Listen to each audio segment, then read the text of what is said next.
Board, you're right. I did not unmute my audio. Lashbrook, you were right as well. Hello and welcome to the Baer Workshop, where sometimes I forget that I mute my audio before the stream starts. I was just saying hello and welcome. We're going to wait for a few more folks to join us before we get going. And I want to apologize for the continued drop frames. Those watching the recording shouldn't see that if you're watching on YouTube after the fact. But live, yeah, I've been losing a little frames here and there. If I was streaming a game, it would probably be much more of a problem. But it is really bad, and I don't know what's going on with it. It was fine up until literally last Thursday. Everything was fine. I don't know if it's the internet in my neighborhood or what, but it ain't great right now. And I don't know. I have basically I'm going to run Twitch Inspector here, and hopefully it'll give me some sort of information about what's going on after the fact, so that for Saturday things will be okay. But as of right now, not great. Board, throw the Bear Cave emote in there. Yeah, if you want to throw the Bear Cave emote or the Lego emote. You blaming Comcast? Well, I don't have Comcast. I have Spectrum, because they bought Time Warner Cable, or Time Warner Cable bought Spectrum and chose to go with Spectrum because Time Warner Cable is synonymous with bad. Although, like I said, up until last Thursday, did not run into any issues. Still very unclear what's actually wrong. I don't know why this is bad, but it is. It's clearly bad. Lashbrook throwing in the Bear Cave mode. I appreciate that. So yeah, so live, I'm sorry. I hope that this isn't a problem, especially when you go to the main feed. I hope that it's not unworkable. It is easy just to blame Comcast board. You're not wrong. But yeah, I even switched. I was using a Virginia Twitch location to upstream to, and I switched to a New York one because that's technically closer, even though it's New York State, not New York City, and I'm still running into issues. I don't know. Some networking or encoding issues. Yeah, I'm looking at. I'm just looking at Twitch Inspector, but I don't know. I mean, it could be anything, folks. Could be something as simple as my Ethernet cable isn't great anymore, which shouldn't be the problem. To I've got to change the bitrate of my streams, which could solve the problem, but I'm not sure. But anyway, I've talked too much. It's time to get building and then also talking. So let's jump over to this. Once again, we are continuing where we left off here with the God Gundam from G Gundam. Those of you that didn't watch on Saturday, we did the arms here. See the arms? We did one of the legs, a lot of the leg, and then I did this stuff here. This is our rubber pieces. You can see if I put in there, we got some rubber. Where the rubber meets the road is where I'm doing this build stream. And then we've got some pieces that'll pop on the front that we have to add on as well, or the back, I should say. These go on the back, and yeah, so if you didn't watch with us, this is the God Gundam, aka the Burning Gundam for G Gundam. It's the second main Gundam in the series. It involves some screws because this was early 2000 era model kits, and they had screws. This was them taking a big step forward in posability and working with that. So it's cool, but not great for us because it means that we have to work with screws. Although we don't have that many left. I believe I have like 2, and then maybe it's just like we just have to put the 3 screws that are in here on the other leg, and we and 1 for the body, and I think we're done. So 4 screws, I think, is all we have left. Anyway, we can start assembling more of our foot here. As always, if you're working on any kits, you can always send me images. Twiz sent me some images of what he got 2 perfect grade kits in the mail. He had mentioned that on a stream and then sent me photos of that, which I retweeted out. I'm excited for all the many hours that person has to look forward to of of just building model kits. Just so many model kits to build. Um, I'm doing some talking about San Diego Comic-Con next week, and I'm getting very excited for that. I've got a lot to do out there, and then also I will have a lot of free time. Yes, the GPO one is huge. Both kits are very, very big, and it's yeah, it's pretty remarkable how large a both those kits are. They are the 160 scale for perfect grade, and that's just a big kit. Oh, so I'm not gonna. I mean, I'm gonna talk about it, but I won't talk about it too hard. I understand there are folks that are currently on strike at Amazon. Amazon owns Twitch. It's all complicated and shitty, and I wish it was better for everyone involved. But I did put on my Amazon wish list a uh, a 1/100 that is not a high. It's a high grade, but it's in the 1/100, not the 144 that you often see high grades in.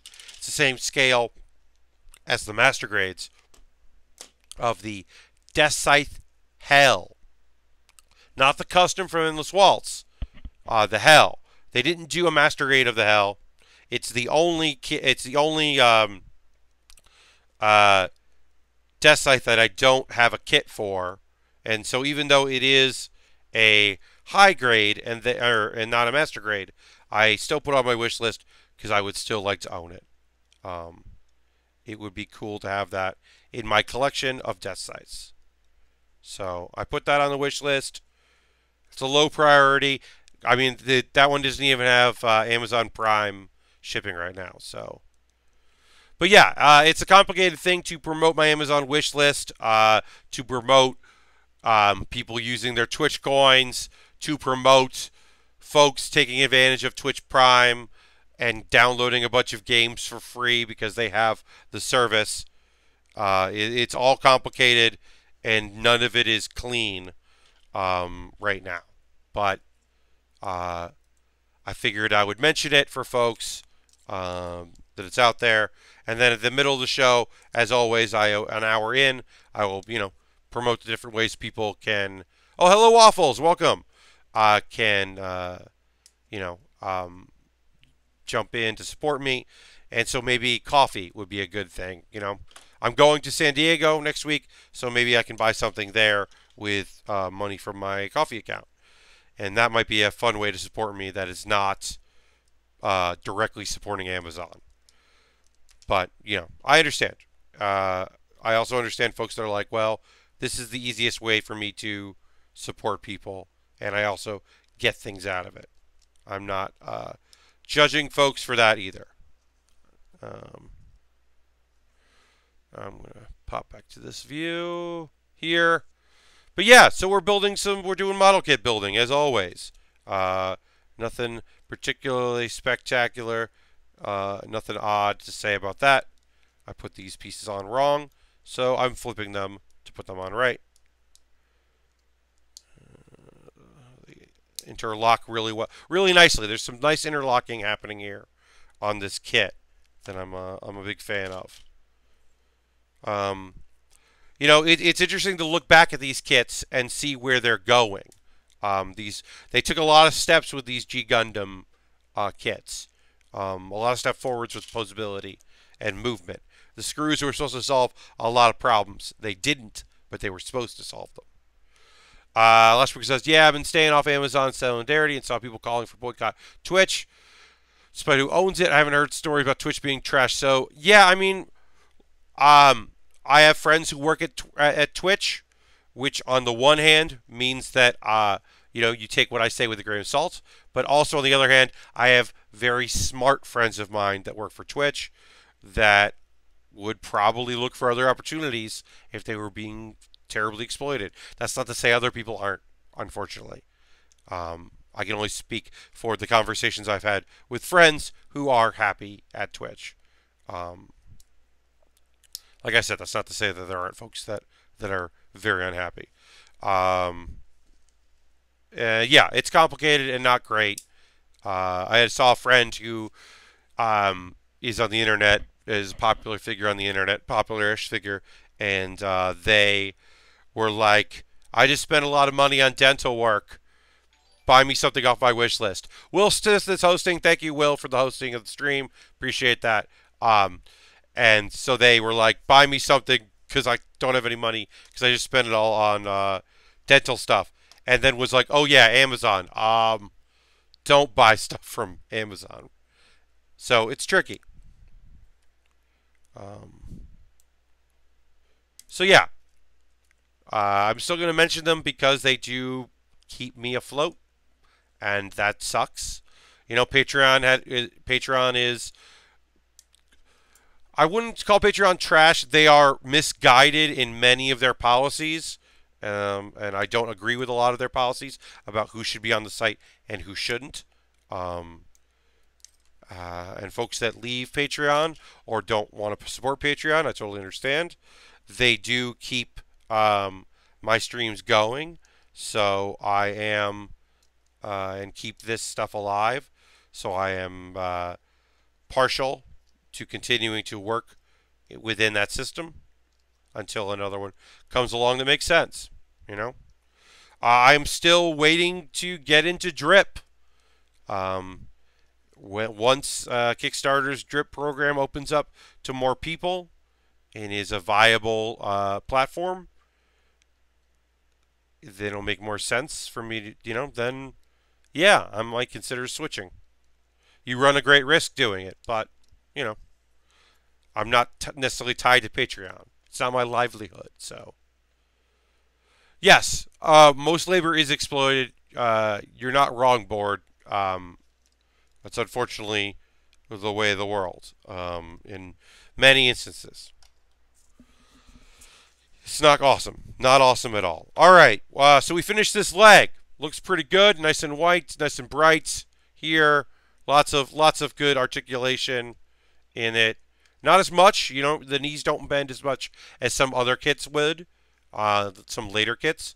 But like I said, this is Bandai attempting to try something new. They tried something new with these 4 master grades. And some of it's really good. I honestly believe that some of it turned out really good. And some of it is not as good as one would like. All right, so let's build some stuff here. We don't need this for a little while. We'll need the other F eventually. And we'll need a lot of G. And 1 C4. Not the explosive C4. The clip C4. But yeah. It's kind of going to be the talk of conversation for me going forward is I'm very excited about San Diego Comic-Con. Never been. Looking forward to it. I think it will be a good chance for me to see some people I don't see that often. A few folks I know are going to be there, and so I am looking forward to seeing them. And I'm going to be doing stuff with Oni. Most likely it will just be videos that will be posted to their Twitter and YouTube, which I will retweet all of, and you can keep an eye on that if that is of interest to you. I will be attempting to shoot a bunch of videos for them, interviews, and let people know what's going on with the books that they have and what the San Diego show exclusives are. And then I'm also going to try to do some videos with them that are just like, hey, this is my first time at San Diego. Let's see what's up. I'm going to try to do a couple walk and talk videos. My collaborator, Ko, with Oni, and I have been talking about some stuff we could do that could be pretty fun. Hopefully we'll be able to. My goal is to get something out of it. Like do some kind of videos that aren't just here's a creator that makes stuff for Oni Press, and we're talking about the thing they make. Okay, goodbye. I will say I'm going to be talking with the team that is responsible for the Invader Zim comic, which I really like. I'm a huge Invader Zim fan, and the comic is really solid. Um, and I don't think I'm going to meet Jonan Vasquez, but there's still a chance that I'll meet Jonan. And that's. I don't get nervous when it comes to just about anything. Like, years of comedy, years of live performance has kind of taken the fear out of me. Especially things when the tech related, because tech just goes wrong and you have to roll with it. Then I'm not worried about that. And these won't be live, so that takes really any fear out of it. But I still get starstruck now and again. There's some folks that I have met over the years that have kind of floored me. And Joan Vasquez made some of my favorite things. Johnny the Homicidal Maniac really earnestly spoke to me at the time, and the follow-up 2 comics, I Feel Sick, are cathartic, real honestly and earnestly cathartic to me. And Invader Zim was such a weird, wonderful thing, so beautiful, and its colors, and it's so fucking weird and strange that it's awesome. And the fact that it is coming back and is back is such a fun thing for a fan like me that it might be a little weird to talk to Jonan. Might be weird. Hopefully it will be cool, but it could be pretty weird. All right, so we're building some stuff here. Once again, folks that are just tuning in, we had a little bit of a jump here in numbers. I do apologize for the frame rate dropping here and there. If that causes you to have a bad time watching, I do apologize. I'm going to do more testing and try to figure out what's going on. I might have to do a lower bit rate in the future. I'm not sure what's going on and why all of a sudden, as of last week, I'm suddenly running into problems. But yeah. Okay, so that goes there. All right, so we're going to do the top, and then we'll do the bottom of this leg. Push the top in here.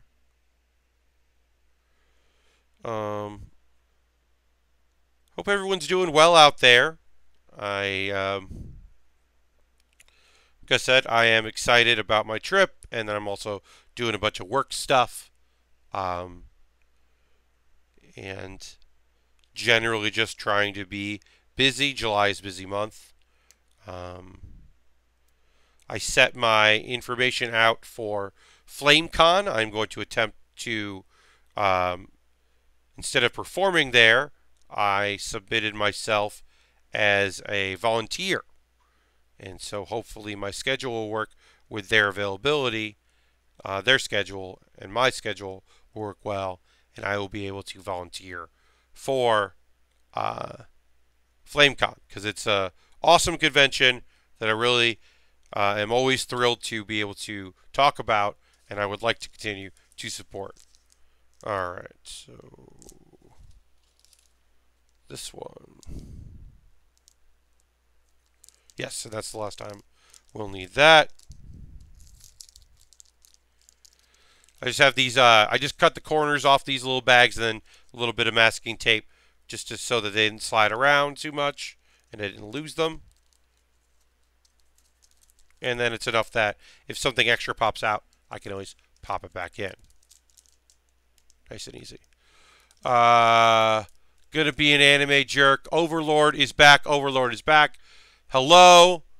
The Hollow, hello. The Hollow comes in during Board's big old thing. Yes. I mean, anime talk was coming. You knew it was coming. So let's get into it. I thought it was going to be a Sunday show. It's a Tuesday show. Overlord is back. First episode of Season 3. And wouldn't you know it, it feels like the middle of a 24-episode arc. It's almost like, or 26 episode, it's almost like it really shouldn't have been a 13-episode season, and instead should have been 26, because this really feels like episode 14. Like, an arc is done, it's time to party. But it was an awesome episode. Really, really liked it. I mean, what's not to like? Overlord Season 3, Episode 1. Brief appearance from the good, kick-ass old man Butler Sebes. Nice brief appearance from Sebes. We saw the Battle Cat maid, who's my favorite of the maids. She's awesome. And it was like, basically the whole episode was just like, the daily workings at this weird place where one guy came from a real world and all the rest were originally created as NPCs in this fake video game world, and like their day to day. I love seeing characters interact with one another. The penguin was there, the hamster was there, a bunch of minor characters that I really like made an appearance. And as I said, season two, first half was kind of weird with the lizard men, and I didn't really care about a lot of the characters, but it ended strong. And then the best part of season 2 for Overlord is that the worst character in the whole show, Pandora's actor, wasn't in season 2 and was not in the first episode. I was really afraid that they were going to turn a corner and Pandora's actor was going to be hanging out in the baths, because that would have been a bummer, because that character sucks. I mean, he's supposed to suck. He's like, as a character, he's garbage. So the Hollow, I really do like Overlord. I think it's an interesting take on the wake up in a genre thing, the overpowered thing. Like, clearly, obviously, it's been done before. It doesn't break any necessarily new ground, but it's kind of interesting to actively root for the bad guys. I think that's fun in a way that, I enjoy.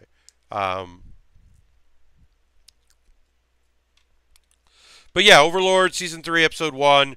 It felt like the middle of a long season. I would call it a fan service episode, although there's not the usual, even though there are baths. We're not treated to anything like that. There is a somewhat uncomfortable element to it. There's a scene that's like, okay, well, weird. This got weird. But yeah, overall, like that episode. Happy to have more Overlord, like that show. 30.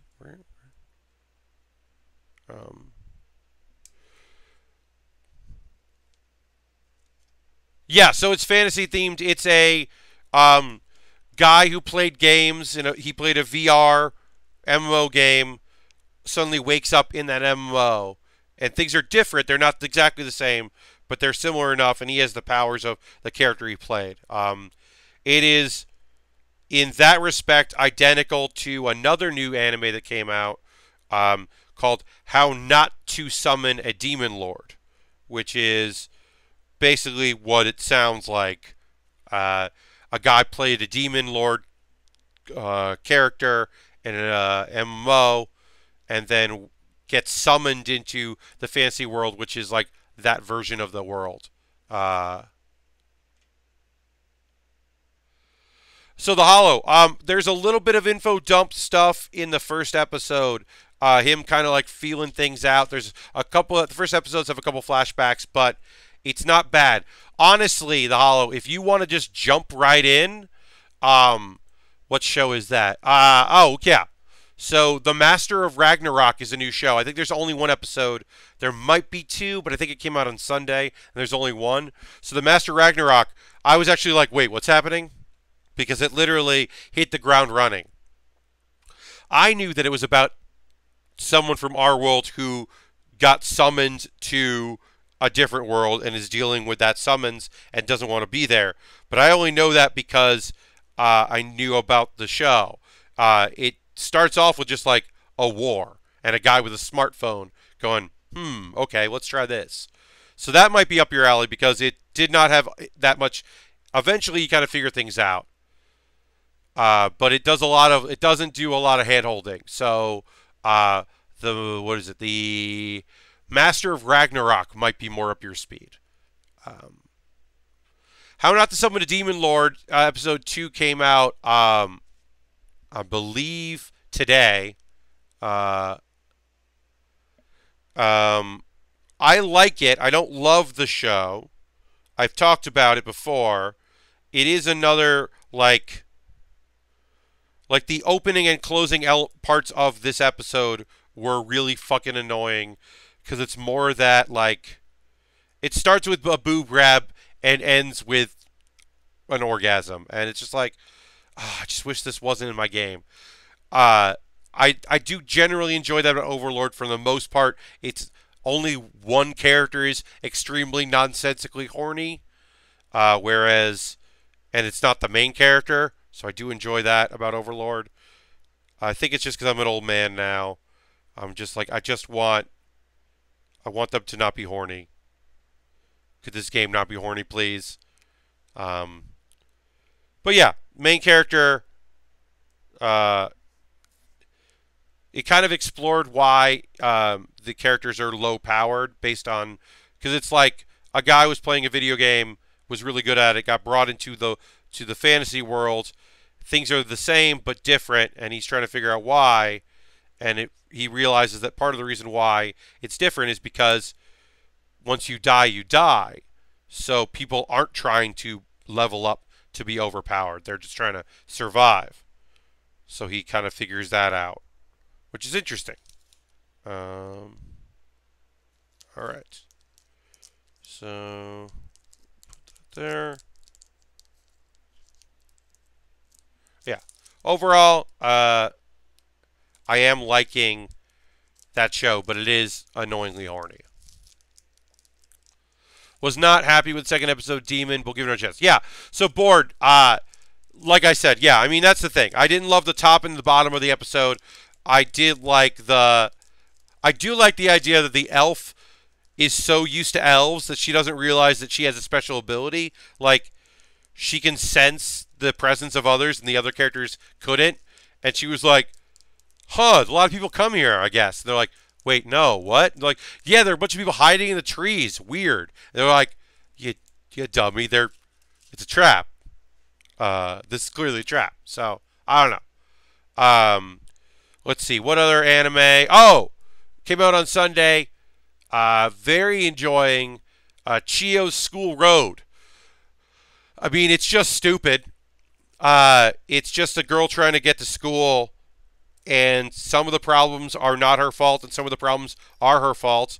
And she has a whole extended Assassin's Creed style sequence where basically because she played Assassin's Creed late, she's thinking that's like how she can solve her problem is to be like an assassin. I can't remember the name of it, but they don't call it Assassin's Creed. Obviously, they call it something else. But it was a good name. It might have been like Assassination Game or something. Might not have been a good name, but it's very funny. And so Chio's School Road, I do recommend.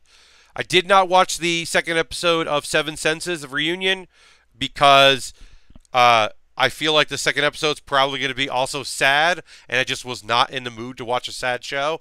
But I'll try to watch it for Sunday or for Saturday's stream. And I did not watch the second episode of Island, and I did not watch Cells at Work. I will probably watch both those because Yuna isn't coming out until... Yuna actually I think comes out this weekend or maybe next week. Maybe Yuna's next week. Yuna is the romantic comedy that takes place at an inn, and it's like a ghost runs an inn. I'm very excited about that show because the manga is supposed to be very good. So, I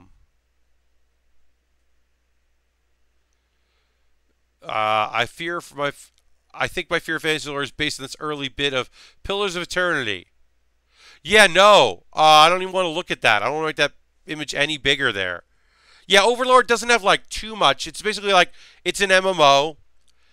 There were player characters that could make NPCs, so they're custom NPCs. The custom NPCs come to life when he realizes he's in the real world. And he's like, this is fucked. It's I think the action is good. I think it's interesting. I think some of the characterization is good. It's not the best thing in the world. I would say probably Log Horizon is my favorite of the we're trapped in video games. Whereas Overlord he's the only one who knows. So it's that flavor, which is Log Horizon is like more the flavor of everyone knows they're in a video game. So that's a little different. But yeah, I recommend Chio's or Chino's. It was very funny. I'm looking forward to watching more of it. Um, it was it was a pretty cool show. And Cells at Work, I'm interested in. I just didn't have time. This is a busy week that I did not get a chance to watch. There's a lot of new shows. I mean, there's shows that I'm not watching, like Angel of Darkness. People are very excited about, who are not me, because I am not excited about that show. That show does not look interesting to me. I'm not much one for horror. And I do want to watch Island Episode 2 because it seems like a kind of a cool mystery while also just being a school thing. So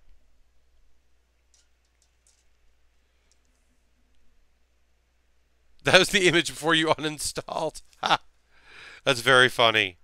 Um, oh, that what was I going to say. Oh, yeah. Maybe one show that is an older show that I was in conversation with a friend of mine about some anime that he doesn't watch a lot of anime, but he'd watched one show, and he was like, "Oh, I want to talk to you about this show that I've been watching, um, Himouto, Umaru, yeah, Himouto Umaru-chan, yeah, that's the name of the show. Um, which if you haven't watched it, it's uh, on paper, one would describe it probably as the perfect girl at school. She like does well in tests. She's very nice. She's beautiful. She's got everything going. People are enamored with her, boys and girls. Everyone thinks that she's the best. Got it going on. And then she gets at home and she gets out of the uniform, throws on a hamster hoodie, cape, and becomes a tiny little annoying gamer who just wants to drink cola and play video games all night. She's like an otaku, lazy bones. That's the show. And they're like various shenanigans are afoot within the show. And it's fun. It's a very fun show. I hadn't thought about it in a while. Because there's a bunch of characters that are very cool and fun in it. And then there's the second season, and they introduce even more characters. And some of them are good, and some of them are not great. But I was thinking about that show because I was like, oh, yeah, it's the little sister show. And he was like, I don't know what you mean. Because he hadn't watched all of the first season. I was like, it's all about being a little sister. The main characters, the little sister, she loves her big brother, and it's them interacting. The girl that becomes her friend at school, who lives in the apartment complex, is searching for her brother and has a brother complex of her own, which is why she's enamored with the main guy. The rival girl is only in Japan because her brother went to Japan and she became obsessed with Japan, which is why she left Germany to follow him. And then the girl that seems mean but isn't mean, but she looks mean, has a complex about her brother trying to like be her dad, and like hates her brother because she's going through a rebellion, who just seems like a good dude. Her brother seems great. But so all these girls just have like brother thing stuff going on. And none of them are in a gross way. The girls that like guys don't like their own brother like that. It's not that kind of anime. Basically all the girls that like the main character's brother and wish that he was their brother. And it's Sector. Oh, first off, hello, Sector. It's similar a little bit in Taste and Circumstance, but it's not a drama. It is a comedy show. Because the thing that's hard to explain about the show that happens is that also God damn it. This is a hard part here, is trying to line up these little pieces that have to lock in place. Kind of hard to do. Got one, got to get the other. Because each character has a different relationship. Like, nobody knows the secret that Umaru is Umaru. I can't pronounce her name. The main girl is got this double life of a like the lazy bum character. So one girl thinks that it's her sister. One girl's never met her. One girl has a different relationship with her under a different persona, a secret identity, and originally doesn't like the main girl but likes the other fake version of the main girl. There's a lot of secrets. And then at one point, we probably meet the very nice girl, Ebina. We probably meet her brother. And it shitty about the anime is they one other time he goes, I think that was him, and then never brings it up, which is a dick thing to do. Because they go to another town and meet a guy that's probably definitely her brother that she's searching for. And then season 2, they introduce another character, basically the girl that a girl's younger sister that apparently also really likes him, just to add to it, who's looking for a big brother type. It's a lot. There's a lot going on, and also it's stupid and dumb and fun. But yeah. And they're little tiny hamsters. They own hamsters. I'm having a lot of trouble lining this piece up. I don't know if it's the screws or if it's me or what. But I'm going to go for it, and then if it's not working, I'll move on. Oh, I got it, I think. Okay. Alright. Yeah, that's mostly it. Okay. That was very annoying. I apologize for how long that took. That was annoying to get that together. Alright, so now we get to build the feet, and that'll be almost our last screws. Our last screws for a little bit here until we do the body. So that's good. 35, 33, 37.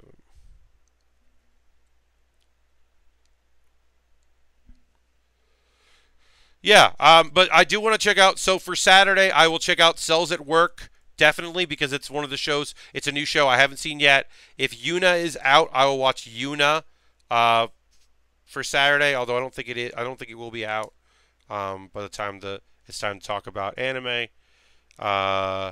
And I will try to get to episode 2 of Island and Reunion, because like I said, episode 2 of Reunion, I feel like the end of episode 1 is, oh, this character, this person we thought was dead is alive? Question mark. So episode 2 is probably gonna be a lot of like, wait, what the fuck are you talking about? What do you mean she's in the game? That kind of stuff. So it might be a little heavy, which is why I didn't want to watch it this week, because I did not want any heavy. Was not interested in heavy. But yeah, if you're watching anything, let me know. As I said, the Angel of Darkness is a show that I'm not interested in watching, but if I'm missing out on something, as I said, Reunion is the only show on Amazon Prime I know about right now. I'm just kind of waiting for my the clip show things on YouTube that I watch to show me something I don't know about yet, and then I'll have something else to watch, because that is often how I find out about shows that I'm interested in, is you see clips of it. Alright, so let's see. 2 of these. Right. This is, again, just a little masking tape. I probably used too much masking tape, but whatever. It worked. And then 2 screws for the feet. Oops, sorry. Great. I might check out Angel of Darkness or whatever it's called. Yeah. Yeah, the Hollow, that's like not what I'm interested in. I don't really want to see this like fucking Saw reincarnation, Grim Reaper escape room kind of horror show. Like, yeah, like I've never, and I don't think I'll ever watch anything of Tokyo Ghoul. Like, that's just not my thing. Some people love that shit, and to them I say, enjoy, but not for me. Just not my thing, not my interest, and not my watching. Not my wheelhouse. Uh, yeah, I mean, I'm not expecting them to shock you, but it might be interesting. But yeah, you should check it out. It's just not my genre. Uh, Only thing you're watching is Full Metal Panic Invisible Victory. Well, there's a bunch of new stuff out there, so maybe something. I mean, there's two. Like, I don't really enjoy sports anime. I like the concept of sports anime. I like all the good things people get out of sports anime. I just don't really enjoy watching them. So the volleyball and swimming, and there's another one, badminton. I'm not interested in any of those shows, but some people might really like them. You know, they're out there. Um, 40 episodes into Yu Yu Hakusho, Boo has some parts of that show not aged well. Yes. So Lashbrook, honestly, until they make Hiei, spoilers, they make Hiei work with them, some of the opening high school stuff isn't particularly awesome. It's also jarring how much Quabra's sister and Yusuke's mom smoke. The amount of smoking in that show, or sister, mom, I can't remember. Amount of smoking, tough ladies smoking in that show is weird. But yeah, really, until they start like going out on missions with all four of them, it's a little rough of a show. Some of it doesn't age particularly awesome. You're totally right. All right, so let's get out. So, all right, so we got these two screws in. There'll be one more screw we have to put on, and then we will be done with that, which is a lot easier than the Master Gundam, which I remember had a ton of screws and was very annoying. I mean, Quabra's sister is very cool. I didn't enjoy her weird, like, sort of maybe love affair moments because they felt very unearned. No big spoilers to Lashbrook. You got a ways to go. But she rules. She has a weird interaction with a dude way later in the show that I don't love. I didn't love at the time, and on further inspection, don't really love. But yeah, she's very cool, and he's a big dumb idiot. But good-hearted idiot. Oh yeah, I mean Thunderbolt Fantasy is incredibly nonsensical. I've been trying to adapt the attitude of being happy when people like something, assuming it's not ethically bad, even if I hate it because whatever. Oh yeah, of course. I mean, that's the thing. Like, I'm a little mad that people were like, "No, you want to watch Gun Gale, the Sword Art Online thing. It gets better. It gets good." And then I was like, I didn't feel betrayed, but I felt annoyed because I just didn't enjoy it. I didn't watch the last episode. Maybe it really does turn a corner, but I was just like, I don't enjoy this show. So I did feel a little annoyed with that.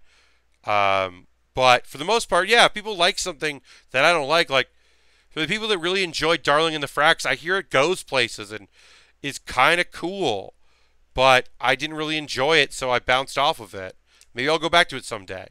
Like what you like, as long as it's not ethically bad or hurting people. Like, sure. I'm not the police. So I want people to find things they like and like those things. That's the hope with entertainment is you're entertained. Chio does not turn a corner. Okay. I know that some people do not have a biggest problem with the main villain in the season, which is a spoiler that I won't give away because that's a spoiler.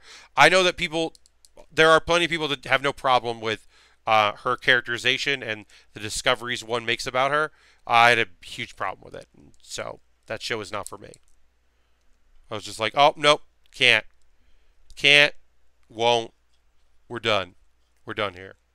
So, there is a new teaser for Sword Art Online, the new season,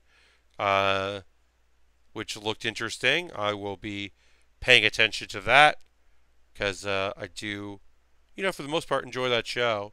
It is hit or miss in places, but Um, I like Himouto, so, and he's the main character in this one. It looks like a lot of the other characters aren't in it. Um, so yeah, I will be checking that out because, as I said, I do enjoy that show.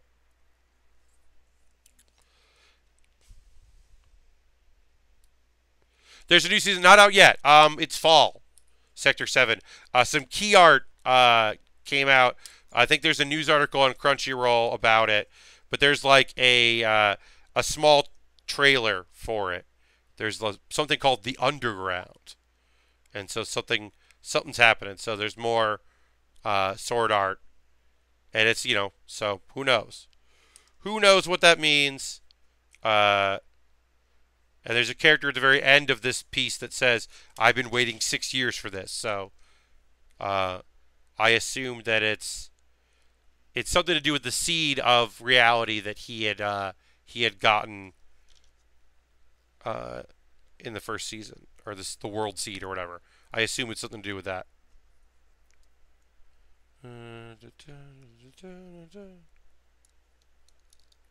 Hell yeah.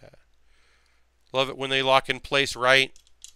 As always, doing it on the other leg and got through most of the annoying parts was easier to put that together. 2 more pieces, and we are done with this for now. Done with the legs. And we can build ahead in a moment or two. Hello, Mr. Bob. You missed the rodeo. I don't know what that means. Hello and welcome, though. I wonder if we'll get another anime podcast from Jeff and Dan after All System Goku is done. Yeah, I mean, I don't know. Like, at a certain point, they run out of stuff. I also wonder if the Great Saiyaman arc will break them, because it's just long enough that I don't know if they would want to keep watching it, because it's parts of it are stupid and very fun, but it's not like it's not super cool. I mean, I love it. Don't get me wrong. I love the Great Saiyaman arc. I love Akira Toriyama just trying his fucking hardest to forget about Goku and make and evolve Dragon Ball Z out of the shadow of Goku and doing the thing he'd been wanting to do for the longest time, which is make Gohan the main character that he had been struggling his whole adult real like for years and years and years to pull off, that he finally kind of did, and people were like, fuck off, where's Goku? Everyone should be talking about Goku. When Goku's not on screen, people should be saying, hey, where's Goku? Board, I think that they could be convinced to watch another show together. I do think that the two of them together is entertaining, and I think they enjoy it. They wouldn't keep doing it if they didn't enjoy doing it together. So I think, I mean, hell, I don't think he's started yet, but I think Jeff's going to watch Laid Back Camp. He seems really interested in some, like, chill anime. I think he and his wife are going to fucking watch Laid Back Camp, and I think they're going to have a good time. Finding another show for the two of them to watch they agree on might be the only hard part. But yeah, I don't know if they're gonna. I don't know if they'll stick with Dragon Ball Z in the Great Saiyaman arc leading into the Majin Buu arc. Obviously, the carrot to dangle in front of them is just saying, well, once we start dealing with Majin Buu, Mr. Satan is like he's the main character in a bunch of episodes. You get a lot of Mr. Satan or Hercule as the show, in that era. So maybe that would be a selling point, but I don't know for sure. Yeah, Dan. I know Dan talking about Assassination Classroom, which feels like a good show for Dan.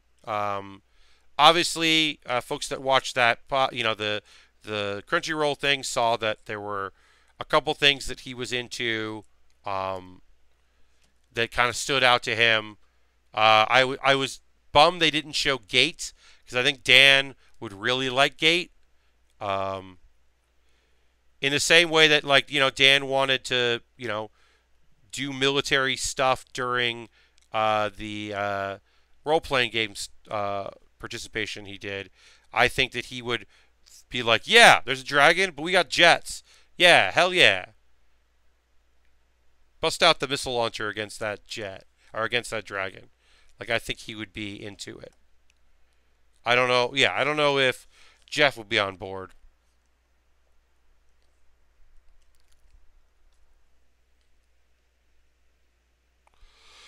The Boo arc gets here's the thing. I love the Kais, and there are a whole shitload of Kais in the Majin Buu arc. Oh yeah, no, the Hollow. The JoJo clip they picked was bad. It was a bad choice. The person who picked it made a poor choice, and they made a poor choice in going along with that clip.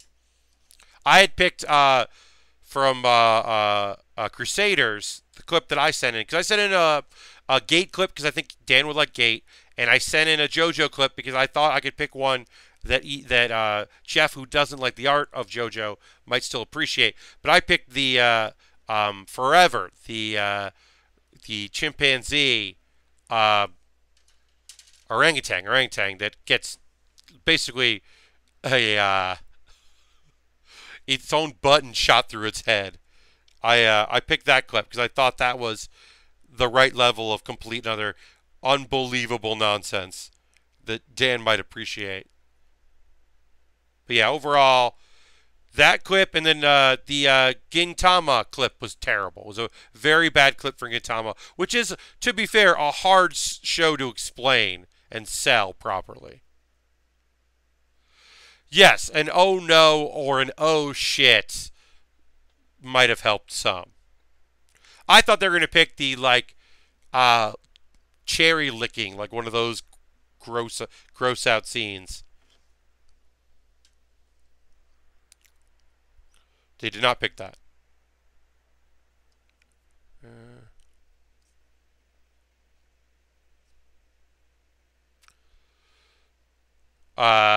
Oh yeah, Fusion. I also think that they both like Fusion parts of Dragon Ball Z, which I think they know a little bit about. I think Jeff knows about Gotenks, but I don't think he knows about Gogeta. So, who knows? Sort of surprised they didn't show an FLCL Cup. Yeah, I mean, that's another show that's just complete and utter nonsense. I also don't know if Crunchyroll has that, because they did just showed stuff that they have, because it was them doing it. So I don't know if they have FLCL.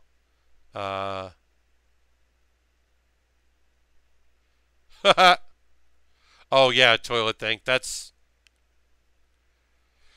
Yeah. I mean, FLCL is a lot, and like I still think that it's an achievement, and I still have a lot of respect for it. But also, yeah, I don't know if 30 seconds of that show makes any sense, since so much of that show doesn't make any sense. I don't know if you can get away with 30-second clips. But I did. Oh no, yeah. And Laid Back Camp was another show that I sent. I sent a different clip than the one they showed. They showed Room Camp, which is the goofy stuff at the end of the episodes, the goofier stuff, which was still a good clip. They showed a good clip, so I wasn't mad about that. But I showed one of the many hair clips where someone gets their hair done in a weird way. I just want the reaction to robots pumping up forwards. Yeah, I mean, there's still... Yes, there's something to be said for how utterly nonsensical and wonderful so much of that show is. Do not get me wrong. There's a lot of beautiful nonsense in FLCL that Dan could be really into. I'm actually, here's the legit one that I was like, if I was going to show an anime for both of them, that I was like, here's the next show, here's what I think your next show should be. Gate is one I think they could both watch and enjoy, and there'd be enough nonsense. And the anime bullshit is not too much anime bullshit. But the honest answer is Gurren Lagann.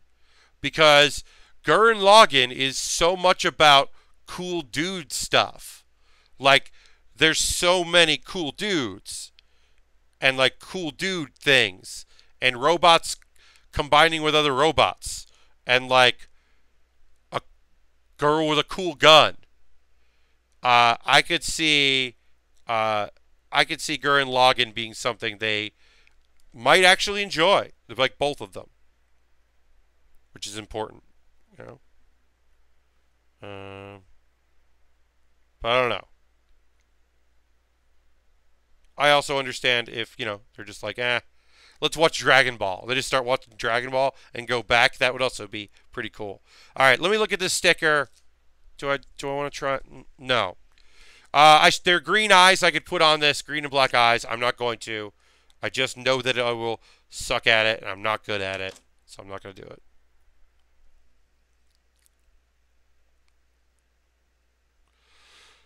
Party. Full Metal Alchemist is a really great show. It's this weird thing here where I'll say, I really like both versions. I really like Brotherhood. It changes a lot. It makes some characters cooler than others. It adds some characters that are interesting. I also really like Full Metal, the original, which is weird to say. Usually people have a preference. I think I like both. Where it's not an easy thing where, like, if people were like, oh, I want to watch Hunter x Hunter, I would be like, watch the 2011. It's just better and cleaner. The animation's better. Yes, there's something to be said for some of the grime and blood of the first, but you want to watch 2011 version of Hunter x Hunter. It's better, in my opinion. But when it comes to what do you call it? Full Metal, I do like both. I think I maybe like Scar better in the original than the other one, but there are also cool characters in the later show that I really dig. Yeah, it wasn't the best Full Metal clip, but that also is a tough one. People are coming back around. Oh, and hello, Warrior. Welcome. No, we have party. Brotherhood is a retelling. It is not Shippuden in that it is like an aged advance of the story. It is a different show. It is the same show over again, told differently. So we're going to take a break here. It's right o'clock, 10 o'clock. I'm going to take a sip of water. Pardon me for a moment.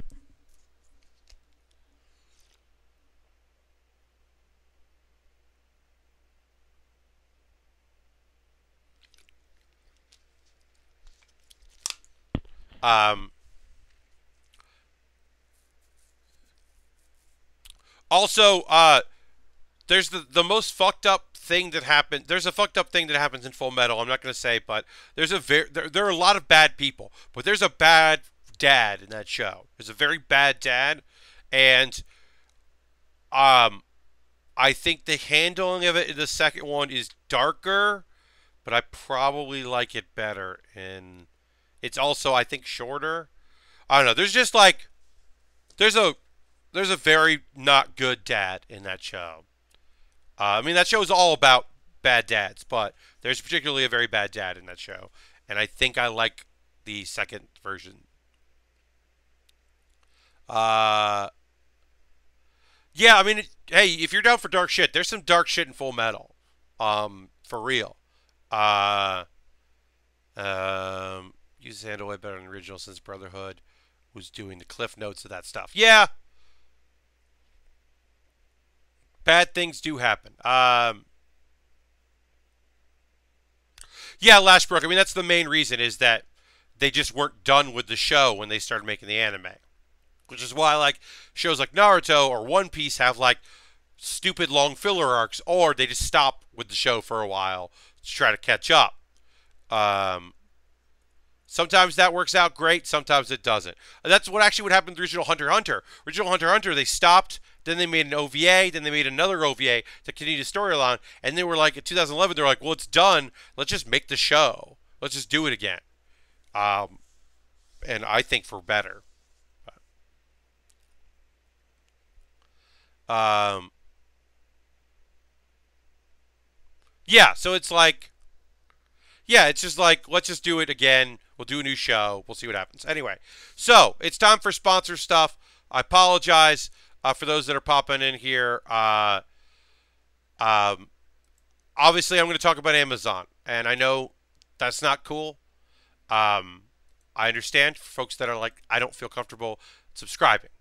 It does help me. I do get a cut as an affiliate, so I understand why some people wouldn't be down for it. I get that. In the same way that Patreon, not necessarily the best company in the world, handling things for some people very poorly. I understand.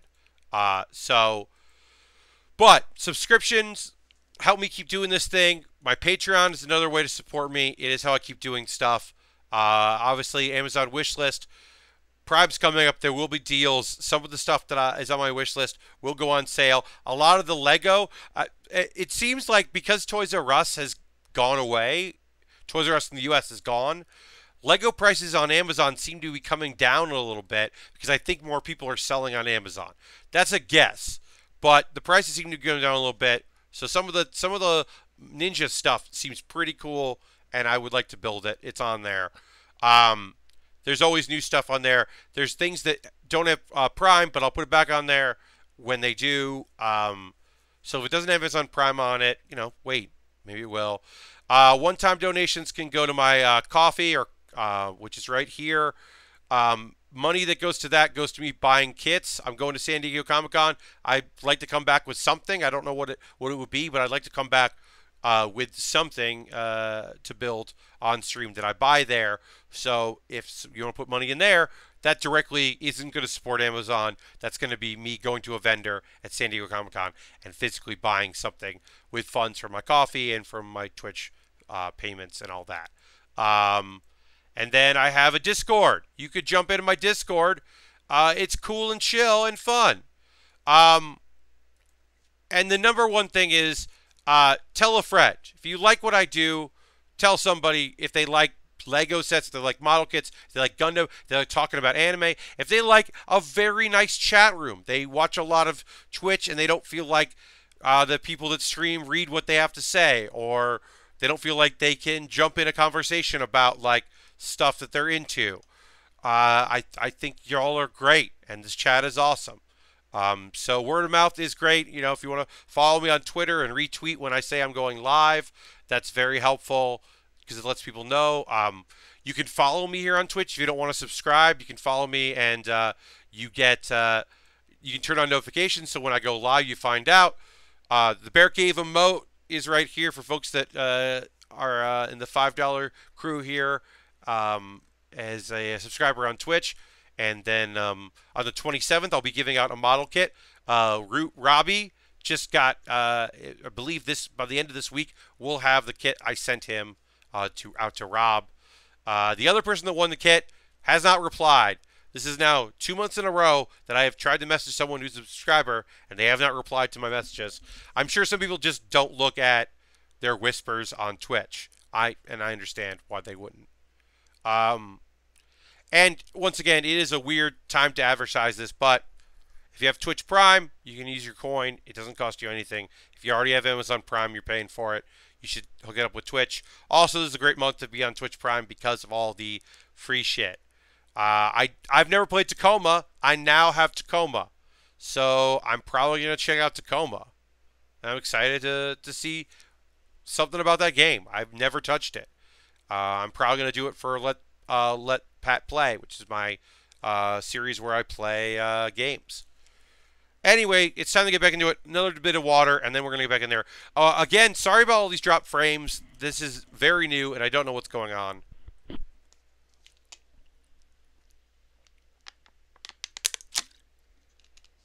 I might, for Saturday, try lowering my bit rate and see if that changes anything. So I won't do that tonight because I don't want to mess anything up for the last hour of our stream. But on Saturday, I might drop the bitrate and see if that helps some. Anyway, this Saturday, 9 to 11, normal stream time. Come check that out. Come hang out with me. It'll be fun. But the following week, pull the Crunchyroll. Oh, and lower the bitrate in order to be able to continue to stream. Yes. So next week on Thursday, sometime on Thursday, I don't know exactly when, I'm going to do a check-in stream. I'm going to talk about my first full day at San Diego Comic-Con. It will be on my phone, like me holding it on a stand, like at my dumb face, and just being like, hey, it's me, talking to y'all. I'll have chat open. I'll be able to follow along because I will be on hotel Wi-Fi for chat, but I will be on my phone streaming. So that'll be next Thursday. I won't do any building. Next Saturday, I will either do a check-in, talk on the mic, or talk into the camera. But what I'm trying to do is actually do a build stream. I'm in the process of finding a space that has Ethernet that with a good upload and be able to actually do a proper build stream. Have a small little kit, maybe even stream for an hour and not go 2 hours, maybe an hour and a half, maybe 45 minutes, but actually give you some content and some building next Saturday. That's the hope anyway. Times TBD. It's all about when I can. I would like to stream exactly when I normally do Thursday and Saturday, but I don't know for sure if that's going to work out. And yes, Washable Markers, also great name, great username, Washable Markers. I'm going to try to meet a Spider-Man. I don't know if I'm going to meet the Spider-Man, but I'm definitely going to try to meet a Spider-Man and kind of play it by ear. I'm going to try to avoid as many Deadpools as possible. There'll be a lot of Deadpools.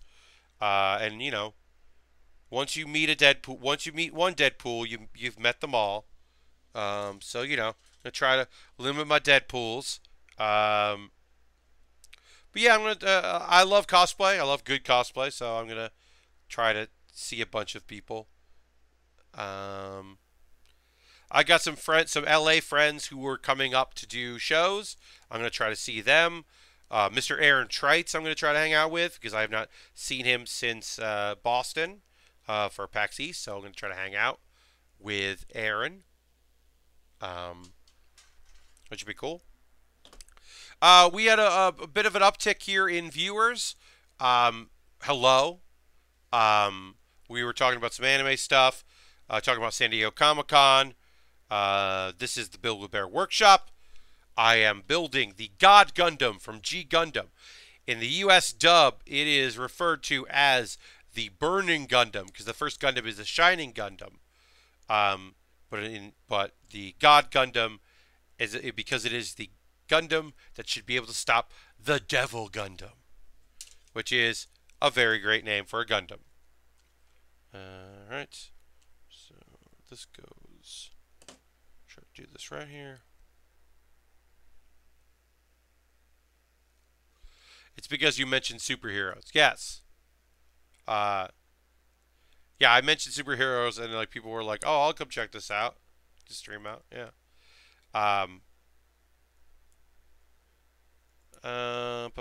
This is another one of those. The skirts. The bane of any kit is the skirt. It's always going to be annoying. Yeah, so I definitely want to be able to stream when I'm out there. At the very least, from my hotel room on Thursday, I will do a check-in stream. It may feature my roommate, my travel buddy Charlie Chu. Folks that may know Charlie from my last 404ing it at PAX West. Charlie showed off the Marvel videos, and he is an Oni employee and a good friend. So Charlie is my roommate out for San Diego, and so he might be around. If he's around, he'll be hanging out with me for for my check-in on Thursday, my non-building check-in.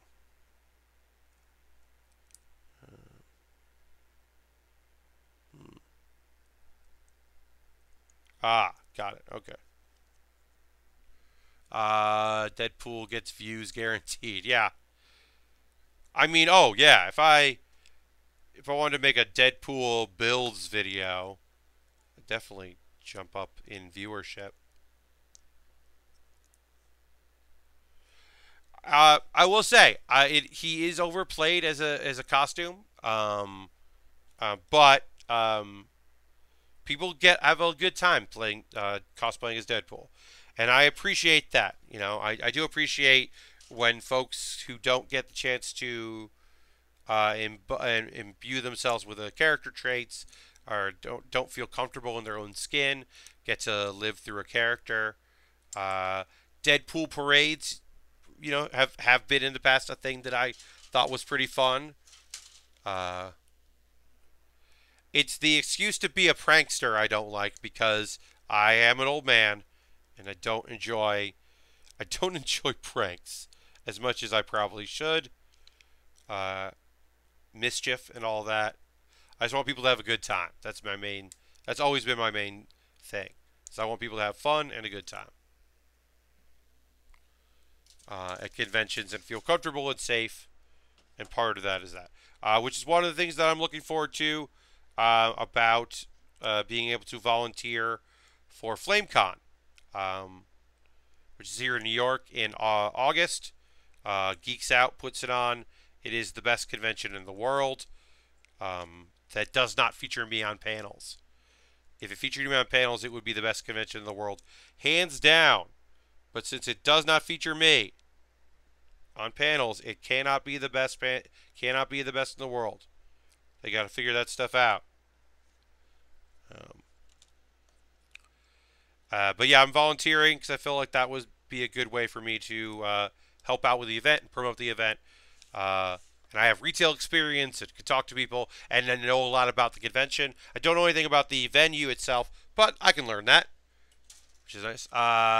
I once saw someone do a Doctor Who Deadpool crossover. It was very good, and also years before the first movie came out.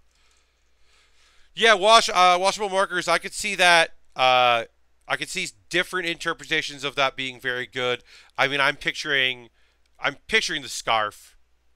I mean, I think uh, there are iconic, but also I think Tenet. You could picture Tenet as well, in various incarnations of that. I could see that being very fun. Um, and even before the movie, there was just a lot of Deadpools. Um, I used to have friends and I would do like when I was working booths, like in New York Comic Con, I would work a booth, and we would have like contests of like, oh, that is incorrect. Is now following. Thank you very much. That is correct. Harold, hello and welcome. Uh, to be a world famous con, you need a world famous demisexual. That is true. The Hollow. Um, but yeah. I should probably put that on my name tag. I think that's a good. The audience would like that. That's an audience that would like that as a joke. World famous demisexual.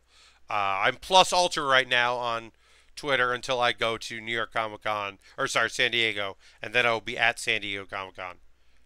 But for now, I'm just uh, doing the old plus ultra. Um, I'm on a break from My Hero. Gonna let a bunch of episodes build up for that. Love that show so much, but yeah, decided I would let some episodes build up. All right, so we're working on the back of this. Here, working on our legs and going through some stuff here. I need F13. Each of these, so we'll do that. So yeah, we're gonna go till 11 p.m. tonight, streaming, doing our thing, and then Saturday 9 to 11 as usual. Oh, I'll say this. So this kit's going to take us a little while. I don't think we're not going to finish it today. Obviously, we could finish it on Saturday. It might wait until we might not finish it until we get back. But hey, Zorbs, hello and welcome. It's been a bit, Zorbs. Good to see you in the chat. The next kit that we're building, which I don't have in front of me, is from Gundam Wing. We have 2 kits that we have not built. We have 2 Gundams from the main 5, the Fab 5, that we have not built. We're going to build one of them. That's the next kit we're building after the God Gundam, which is going to take, at least another episode. We got 45 minutes left of the stream, or 48, whatever, and then another episode to do it in. But when we get back to building, we're going to work on Shenlong. Not the one from Endless Waltz. That one is very hard to find. That's the one I would want to build. We're building the first version with one arm that extends, and the trident. It's not my favorite version of that kit. I actually think that the Endless Waltz version is the superior version by far, but that is not the kit that we have to build. So that's the next thing on the agenda is going to do another wing. So I hope people are excited for that and look forward to that. I'm excited about it. I very much enjoy. As you all know, Wing is my favorite Gundam series, so an excuse to build something from Wing, I'm excited about. Alright, these are annoying to put on. I think I got it. These things basically are where we're going to store the handle for the beam katanas that the Burning Gundam has, the God Gundam. Kind of odd thing about the God Gundam is it doesn't have a lot of weapons. Like this kit just comes with 2 beam katanas. It has a couple guns on its shoulders, or somewhere on the chest somewhere. But it doesn't have a lot of weapons because its main thing is that it wants to punch you and shove its hand through you and crush your cockpit. That's the deal. Oh yeah, Leshbrook, there's a new Dragon Ball movie, huh? I have paid 0 attention to what's going on with that, but I know there's a movie. I know there's a movie, and I know that Vegeta is the spokesman for a fridge. Those are 2 things that I know to be true, but I have not done my due diligence to understand either of those things. All right. So we got one on. Let's get the other one on before we start putting this on. Hopefully doing it once means I could do it right the second time. Yeah. Oh, that came on. That went on so much easier than the last one. Great. All right, so now let's B16, B15, A13, A14. Great. There are 2. Well, there was a Frieza movie, Lashbrook. Battle of the Gods, or not Battle of the Gods. There's a movie that like connects like Dragon Ball to Super, Regeneration F or something like that. This is a new movie that's coming out. Basically, but yeah, quick off. Yeah, there's a new, and it's going to be in theaters, and it'll be a whole thing.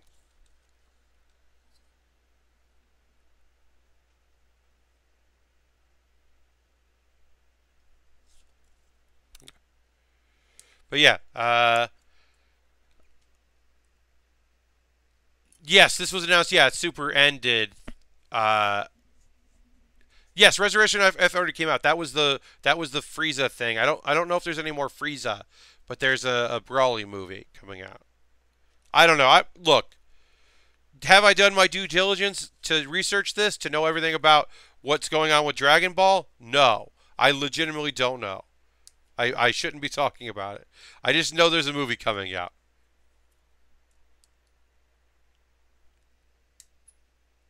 And I know that Resurrection F already came out. I thought that's what you were talking about, Lashbrook. But you were talking about another thing that involves Frieza. I mean, it would make sense that, a live again Frieza would be out up to no good and out for blood again. It only makes sense. Alright, let's put this on, and then we'll put the other one on.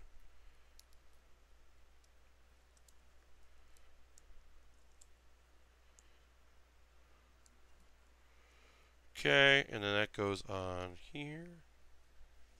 So you can see what I'm doing. And then, alright, then we got to put a thing on this D14. I got an exclamation point on D14, so got to make sure I do it right. Yeah, definitely not a world famous TV Super fan. Clear. Yeah, I mean, I watched it. I didn't know when they took a week off and towards the end, and I was very surprised because I was not paying attention. I enjoyed it, but yeah, I wasn't diligently watching every single episode of that of Super. There's some that I liked, obviously, as a fan of the Great Saiyaman and dumb Gohan shit. There was some dumb Gohan shit in that show. Also, as a fan of Future Trunks, there was a lot of good Future Trunks in that. There's a bunch of good stuff. The end of the series, the end of it, with no spoilers, obviously, features a very angry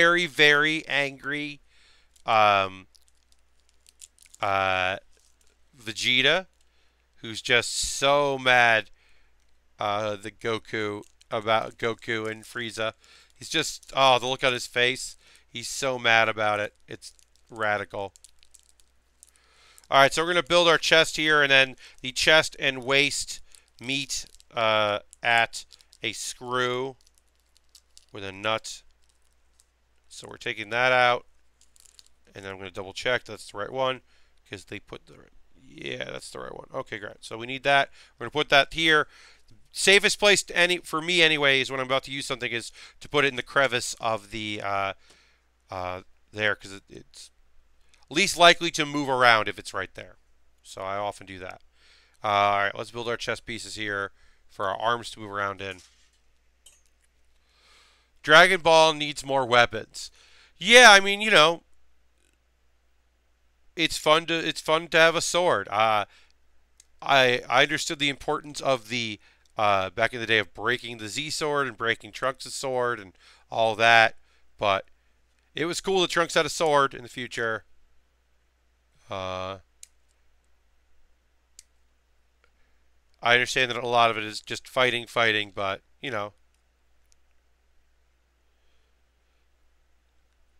Goku fighting with a pole was still pretty cool, and there's a place for it. Put that there. Put that there. Well, the Hollow actually, Gohan in his teenage years was taking the Nimbus to school because it was he had a long commute, and he thought flying the Nimbus would be better than flying at full power straight there. So actually, the Nimbus was used in the Great Saiyaman arc in Dragon Ball Z before the Buu Saga. And I don't know if the Nimbus was used any time after that, because Pan could fly as a baby. So yeah, so I don't think they ever used it after that. I think that might have been the last time that we saw Nimbus, was going to high school Gohan rode on Nimbus. Yeah, and I don't think it made an appearance after that. It might have, but like I said, Pan could fly as a baby, so you didn't really, I guess, need it. It's very helpful for Goku before he learned how to fly. Very, very helpful. That is a fun thing to think about, those early Dragon Ball stuff, and how, like, people make fun of Chaozu, and sometimes rightfully so, but he could fly and other people couldn't, And so, like, it made him incredibly dangerous. He knew, like, magic spells and flight. And that made Chaozu, like, a tough opponent.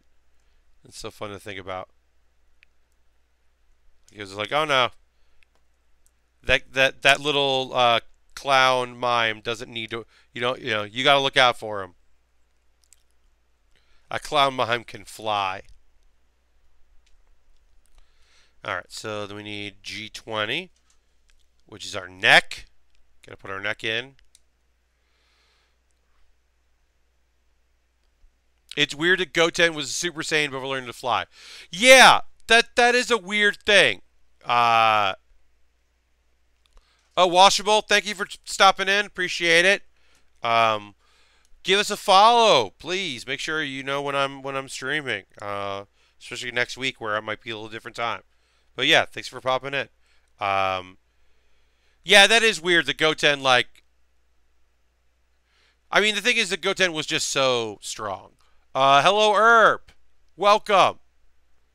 Get some good familiar faces here tonight. Nice to see y'all. But yeah, I think it was just like Goten, Goten was just very, very strong because Chi-Chi was like training him, which Gohan never got. I mean, imagine if from the time he was born that Chi-Chi was like training him and fighting stuff. Like, he didn't get that. So yeah, so she couldn't fly, so she never taught him how to fly. But he just got naturally strong from her, like, being his trainer. All right. Okay, so now we got to marry these two together, and this is where having three hands could be nice. This will lock together, and then the screw will keep it in place. But it would be easier if I had a third hand to keep this in place while I got the screw and washer involved. So let me get my screwdriver out. Let me try to put the washer in this here first. Not washer, nut. I keep saying washer, it's a nut. I know that. Okay. So this gotta go like this. Yeah, this is a little frustrating, but it'll all work out. Don't y'all worry. Just might be me being annoyed for a little while. Mime clown Chaozu. No, he's definitely like supposed to look like a mime. But he talks. He's like this yeah, it's a weird like thing where his outfit is also supposed to represent the hermit crab house. I think it's hermit crab house, but he also just looks weird. Yeah, his outfit is supposed to be very similar to Tien's outfit, which is the school of martial arts they trained at, which was the hermit guy who did not like Master Roshi, because Master Roshi was a better martial artist.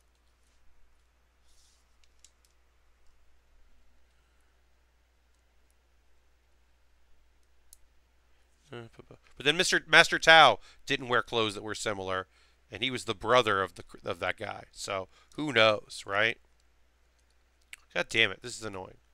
All right, so what I'm going to do is I'm going to try to put the screw in a little bit, screw it in a little bit, even though it's loose, and then stick in the waist piece and then tighten it up. Maybe that'll work. I'm going to try. Try just putting the screw in. Let's see what happens. Oh, I mean, you know what, Herb? I do get what you're saying. I do see what you're saying about how Chaozu is a little reminiscent of that style of zombie. Yeah. I think it's mostly just the clothes are similar. But he's going for a like weird clown look. There's a Dragon Ball fight between him and Krillin that is very fun and very stupid that I really like. Okay, so I got this screwed in a little bit here, and I'm going to try to get it on this, which it did. Great. And now I should be able to tighten this up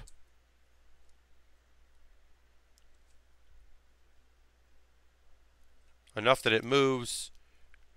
Oh, huzzah. Okay. Make sure that I'm doing this right here. Got this open chest cavity here. That. Okay. All right. We did it. That's the last screw we'll need. We won't need this anymore. Thank you very much for that. We did it. All right, so we're going to keep building here. We're working on our chest piece here. All right, so this application. Shit, okay, we'll get to that. A26 to B14.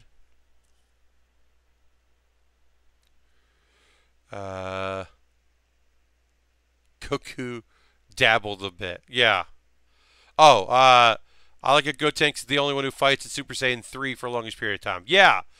I mean, I think that, like, Goku realized that Super Saiyan 3 wasn't really the end-all, be-all, and was, like, kind of 1.5, just like the false 2, I think. Because obviously, in uh, Super Saiyan God is the next step and is light years away from everything they were doing.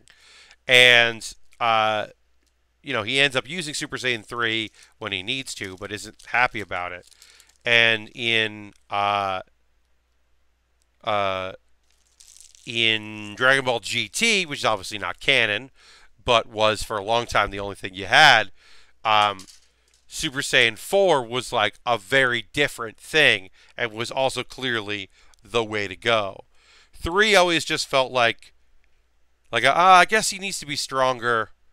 This is what it'll be. It never felt quite right, in my opinion, anyway. There's definitely something to be said for Super Saiyan 3. I like the weird-ish elf appearance that it gives off. I think that's pretty cool.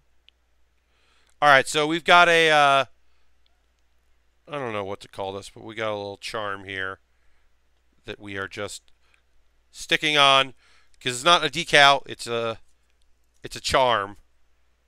It looks pretty cool. I'll put this up right there so you can see. It's hard to see in the camera, but it is pretty cool looking. And then I'll go on here.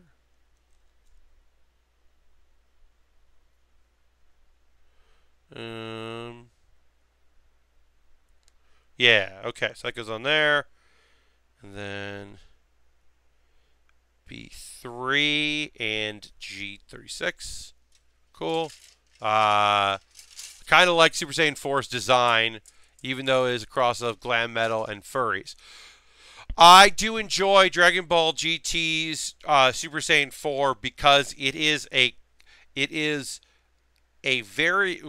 two reasons. One, it is a variation of the monkey aesthetic, which I kind of wish that Super Saiyan God or Super Saiyan Blue, either one, had kind of played around with adding a little elements of the ape part of the thing, because it does harken back to the original series and the myths of Journey to the West and all that. I think it's like underrepresented in later parts of Dragon Ball and Dragon Ball Z. So I do like that. And then it is kind of funny and kind of terrible that Goku who has been wished to be a little kid doesn't want to be wished back to being an adult because he goes, oh, when Chi-Chi needs me to be big, I just go Super Saiyan 4, which is like, oh, okay, cool. Sure, all right. Which the first time I watched that, I was definitely old enough to get that bit, But I did not get that bit the first time I saw Dragon Ball GT and got to that line. Did not get what he was talking about. Then later, I understood. So we'll do this. Okay.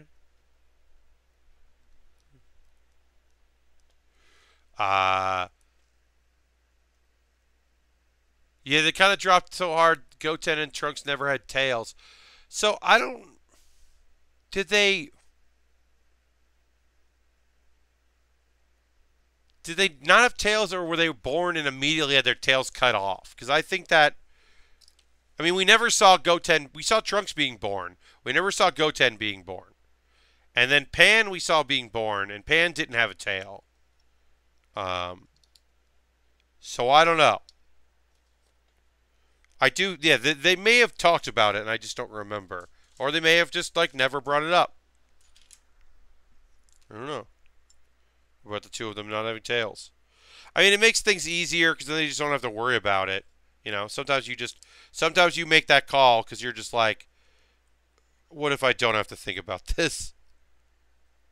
What if this is just a thing that like exists in this world? Hey, we don't have to worry about it. It's cool. All right, so touch that like that. All right, so I'm putting the waist on here, and it's a little tight. Maybe you should have done this before they do the skirt, but I didn't design the kit. I'm just going off of what I feel here. So that goes like that. No, that's the back. Yeah, that's definitely the back. And then this goes in. How does this go?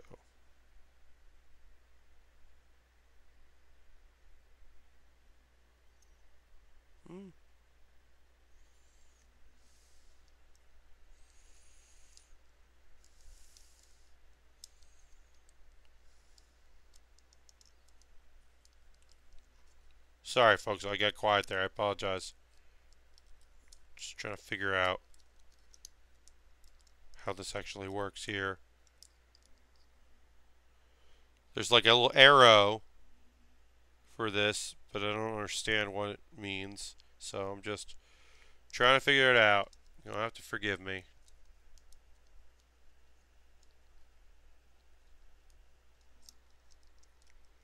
Huh. So the waist allows for room for the chest piece here. But the chest piece doesn't have anything to clasp onto.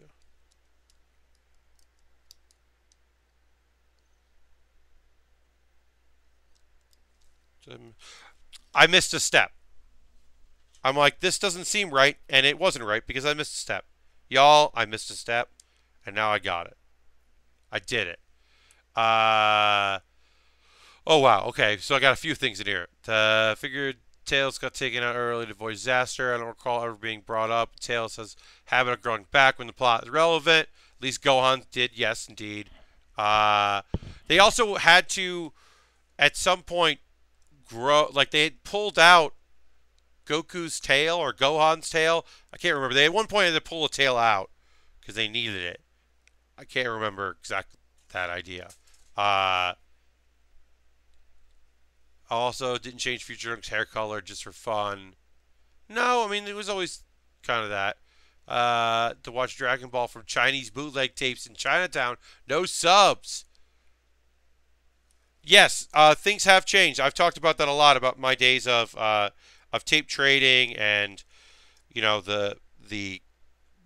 somebody's brother made you a copy of like got a second VCR and made you that copy of Akira, so that you and your friends could stay up late and watch Akira, and like yeah, I mean even in the early online days before Crunchyroll and Funimation and Amazon Prime and all video and all that, like I like belong to IRC groups and paid fees for media, like media discs. They don't have like random episodes of whatever on it because someone would just mail them out when they were ready. Yeah, and media discs were inexpensive. All right, so this is kind of cool. This opens up revealing the core, which is pretty cool. That's actually pretty nifty. All right, so then let's keep building our Gundam here. IRC downloads, yeah, like I mean BitTorrent. When BitTorrent became a thing, and you could just get like all of Naruto and just start downloading it, or like keep going where the TV show that was dubbing left off. Um, that was the heyday for a lot of people. And then it became, then you could get it legally. Getting it legally was expensive and became cheaper and cheaper. And I mean, Crunchyroll like tries to ignore those days, but Crunchyroll was just another website where you could like it was like Kiss Anime. It was another website where you could get shit that you needed. Probably still have uh, around here the CDs I had of College Friend burning me the Gundam Seed. Oh yeah, I mean back in the day, yeah, you would get like, I mean, nobody remember. Some people remember VCDs. Not a lot of people remember VCDs. VCDs were basically CDs that were like they were the equivalent of they were better than VHS. They were better than Super VHS. They were not good as DVD, but they were like videos that ran. You could get an adapter on your like PlayStation 1 to play VCDs.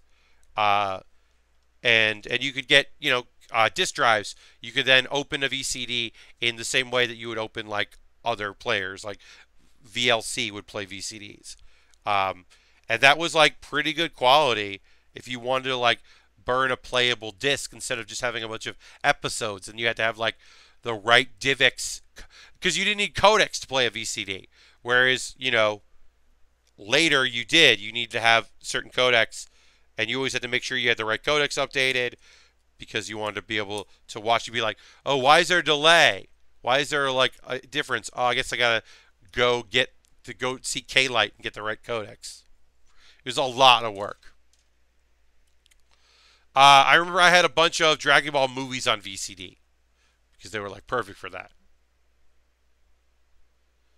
Took hours and hours for one episode of VCD. Yeah, yeah. I mean, yeah. People would like burn them themselves and try to get that stuff out there. It was like a whole process.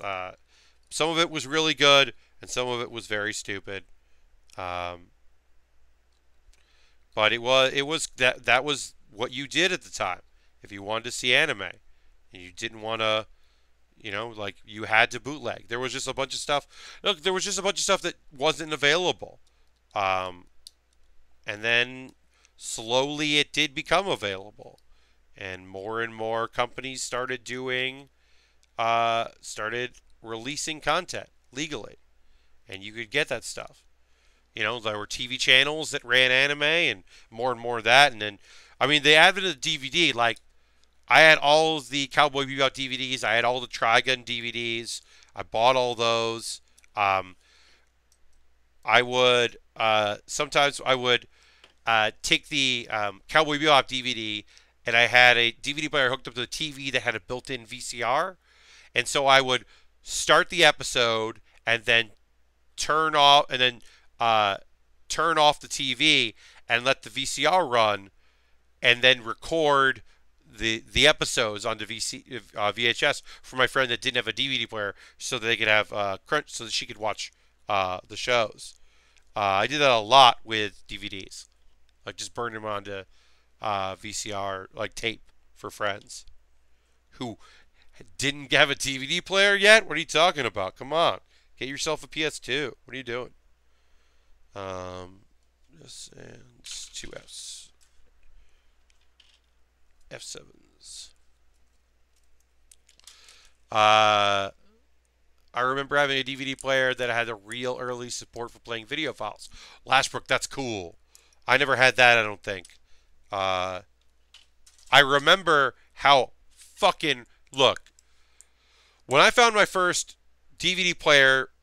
Region free DVD players were the fucking best. That was the best. But when I found a DVD player that had a USB input, so you could input USB and then run files on it, that was a game changer. Of course, like I'm a tech guy, I do tech work. It was incredible to be able to run like an MP4 off of my DVD player and not have to run it off the computer, so I could do other things on the computer, or like load an image on a DVD player off your USB. That was like very cool. I remember that being like that felt like the future. Um, yeah, I don't think I have any of my VCDs anymore, but oh, that's the end of this. No, one more piece of the sheet. Gotta do. We gotta build our pod here at some point. This goes like this. Goes like that. We're gonna wrap up here in a moment. When firmware upgrades been convenient, yes. But I always thought about that. I always thought about like, oh, do I have the latest codecs? Can I watch these episodes that are coming in? Like I said, we're hopefully gonna go right to 11 because the last couple times we haven't done that, and I've been annoyed with myself about that. One time it was on work related. One time it was just I got very sleepy and needed to fucking not be streaming anymore. Whoops. Our first drop of the day. Also, usually a good indication that it's time for me to get off stream is when I start dropping things. I'm excited. I got some good cheese which is such a silly thing to say, but it's true. I got some good cheese, and I'm going to make a very cool grilled cheese. I'm excited about that.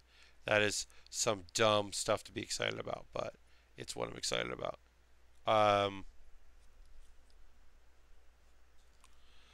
But yeah, that's I'm looking forward to going and making my cool grilled cheese. So one thing I do like about this is like a very small dumb thing about this kit is, so when it's down, these shoulder guns, you can see right there, there's just one tiny yellow. But when they're in place and you use them, they pop open to reveal 3. And I think that's just a cool little dumb extra gimmick that I really like. That it's like hiding the fact that it's got multiple guns. It looks like it only has 2, but it has more than that. I don't know. I always like that. That like it looks like, oh, there's 2 little guns there. It's like, nope, 3 on each. Don't worry about it. Popped open. We can shoot you a lot hard. Shoot you a lot more. I don't know. I just think that's cool. Maybe see that there. That there's several guns. I just think it's a cool touch. BIOS updates are the devil. Well, the thing is, the BIOS updates are always just like, hey, you can't ever go back from this. You're like, what? Like, are you sure you want to do it, man? Because you can't turn back. And you're like, yeah, yes? Fuck. What do you mean? Oh, God. All right, we're going to add one more thing on here, and then we will be done. And then we're going to build the core lander on Saturday. Build the core lander. We'll build the wing parts for it. We'll put the whole thing together, put our beams together, and then we'll get started on Shenlong on Saturday. Saturday, 9 p.m. Eastern to 11 p.m. Eastern, my normal build stream. I'll have some anime to watch and report on before then. I'm going to a comedy wrestling show tomorrow, so I'll be able to talk about that. Give you some content, and then we'll talk. I might have more info about San Diego Comic-Con. At the very least, follow me on Twitter for updates for all that stuff. But yeah, that's going to be the end here of the Build with Baer Workshop. I want to thank you all for joining me. This was a great stream. A lot of awesome folks popped in to chat. It was very nice to hear from you. We got a bunch done here. We are basically done with this kit, other than the core lander having to be added to it, which is the back of it and the wings. But yeah, for the most part, this kit is close to being completed and looking really good. So thank you very much for joining me. I hope you have a great rest of your Thursday night, and I'll see you on Saturday. Bye, everybody.